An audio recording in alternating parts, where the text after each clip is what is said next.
The documentary He Named Me Malala, about Malala Yousafzai, of course, was recently released, and I watched it, and I wanted to give you guys a review of it because I think this is something that my viewers would potentially be interested in. So, we all know that Malala Yousafzai is an individual who has captivated the world. I mean, she was shot in the head by the Taliban for defending education for girls.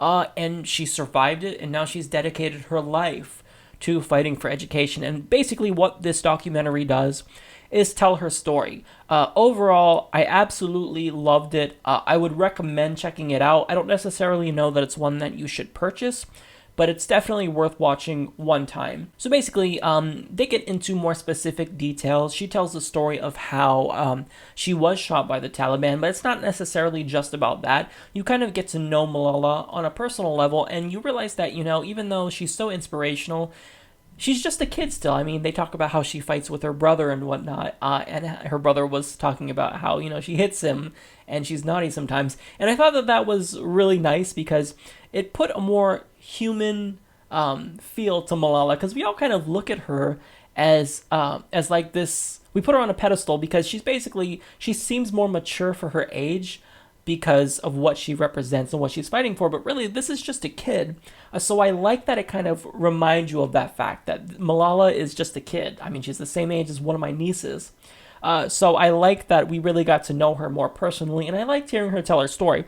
Now, there were parts that I wasn't a big fan of. So, for example, they had a lot of cartoon bits where they told the story and then they showed a cartoon.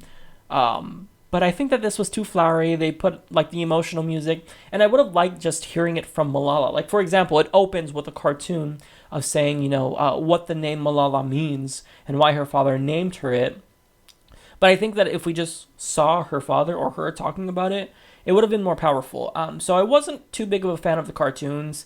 I think it kind of took away from the movie in a bit, but I mean, it certainly wasn't detrimental to the overall movie. Now, they put so many really intricate details. There was new footage of when she was in the hospital. It showed people, lighting a candle for her and protesting for her and whatnot. And really hearing her tell her story was just gut-wrenching. I mean, you hear the story, you heard it on The Daily Show, that's where a lot of us were introduced to her, but I mean, she really goes into depth here, and it's amazing that throughout this documentary, what you really get the sense of is that her attitude is just amazing. I mean, she has no ill will towards anyone. You kind of feel sad in a way, because both her and her family really want to go back to Pakistan, but obviously they can't because the Taliban threatened to shoot her again. So it's kind of sad because their whole family talks about how they have a difficult time assimilating into British culture and Western culture, and she also talks about how it's really difficult to do schoolwork in the UK because the standards in the UK are a lot higher than in Pakistan. So I thought this was just so interesting. You really got to know them well, and I like that they focused a substantial amount of the documentary on her father, because you'll really see that her father fueled her desire to fight for education. So I thought that was fantastic. So overall, definitely check it out. Don't buy it, just rent it. I'll put a link in the description box to Amazon. You could rent it on Amazon for $5.99 or purchase the digital copy. I'd recommend just renting it. But I mean, if you want to buy it, it supports Malala. It's a great cause. But I really love this, and I like actually getting to know Malala and her family a little bit more personally. Fantastic documentary overall.